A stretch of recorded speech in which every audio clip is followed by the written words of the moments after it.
This is going to be one of the easiest ways to build a closed terrarium, and it's perfect if you are just getting started or if you want to build that's simple, forgiving and low effort. For this project, I'm using an IKEA glass vase that measures about 17 centimeters in height and 12 centimeters in diameter.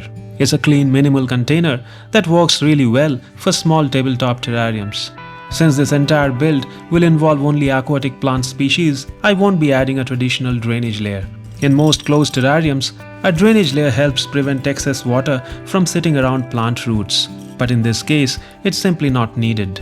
You can add a thin carbon layer for filtration at the bottom if you prefer, but I'm skipping that step and going straight in with the substrate. I'm using AD Amazonia aqua soil, which is a nutrient-rich substrate commonly used in aquariums. It's designed specifically for aquatic plants, and that makes it ideal for this kind of setup. This will be the only substrate I'm using for the entire build. I start by adding the aqua soil directly into the vase and then shaping it into a gentle slope with more substrate towards the back. The slope does two important things.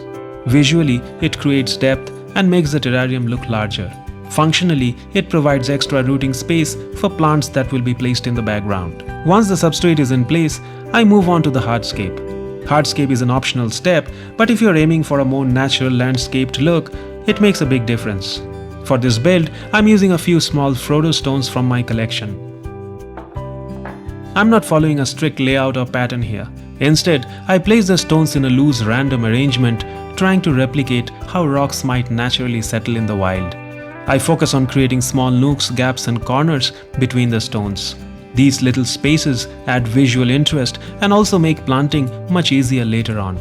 If you do not have Frodo stones, you can use any rocks or stones you have on hand, or you can skip the hardscape entirely and move on to the next step. Before planting, the substrate needs to be thoroughly hydrated. For this, a wash bottle is far more effective than a regular mist sprayer because it allows you to direct water exactly where you need it. I slowly add water until the entire substrate is evenly moist. At this stage, it's perfectly fine if the substrate becomes slightly waterlogged. Since we are working with aquatic plants, excess moisture isn't a concern. The goal here is to make sure there are no dry pockets of soil left anywhere in the container. The first plant I'm adding is the good old Bolbitis difformis. This is one of my personal favorites, and if you have been watching my builds for a while, you have probably seen me use it quite often. It's an aquatic epiphyte that creates beautiful delicate foliage and works exceptionally well as a background plant. Bolbitis remains relatively small, grows slowly and becomes nicely bushy over time without overwhelming the space.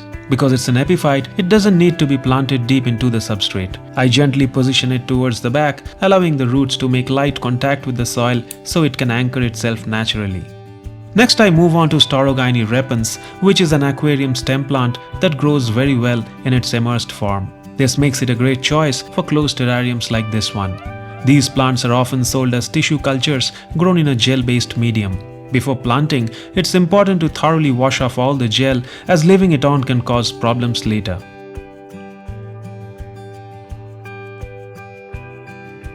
You can also use cuttings if you like, and they will root quite easily in a waterlogged substrate. I take my time planting a few stems alongside the Bolbitis in the background, spacing them out slightly so they have room to grow and spread.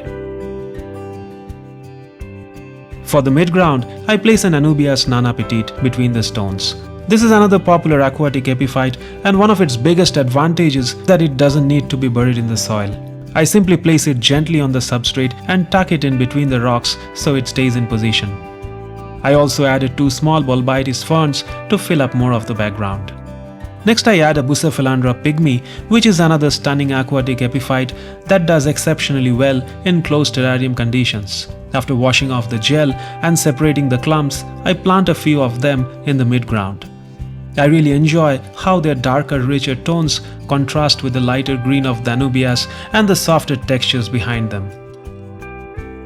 To bring the entire scape to life, I add badge moss, scientifically known as Plagiomnium insigne. This is technically a terrestrial moss, but it adapts very well to this kind of humid closed environment. What makes it special are its wide spreading leaves that form a rosette-like structure, giving it a very lush and natural appearance. I place one patch on the right side, another on the left, and then add a third piece to cover an open section of the ground. Almost instantly, the terrarium starts to feel more alive and established. In the foreground, there's a small bare area that I want to highlight. I add few tiny pea pebbles here to create contrast and visual interest. These small details may seem minor, but they add depth and help guide the viewer's eye through the scene. I also place a few thin pieces of branches to enhance the fine detailing and give the terrarium a more natural, aged look. With everything in place, I finish the build with a final round of misting. This jar doesn't come with a lid, so I'm using an acrylic cutout that I purchased from Amazon to close the terrarium. Once closed, it traps moisture inside and allows a natural water cycle to form. Over time, condensation will build up and then drip back down into the substrate, keeping everything hydrated. Periodic misting will still be required to replace water lost through plant uptake and tiny gaps under the lid. One of the biggest advantages of a build like this is that you don't need to worry about overwatering. With the exception of the moss, all the plants used here are aquatic species, so they thrive in consistently wet conditions. Just make sure the terrarium is placed under full spectrum LED grow lights so the plants can photosynthesize properly and grow healthy and vibrant. I hope this shows you just how easy and accessible building a closed terrarium can be. Thanks for watching, and I'll see you in the next one.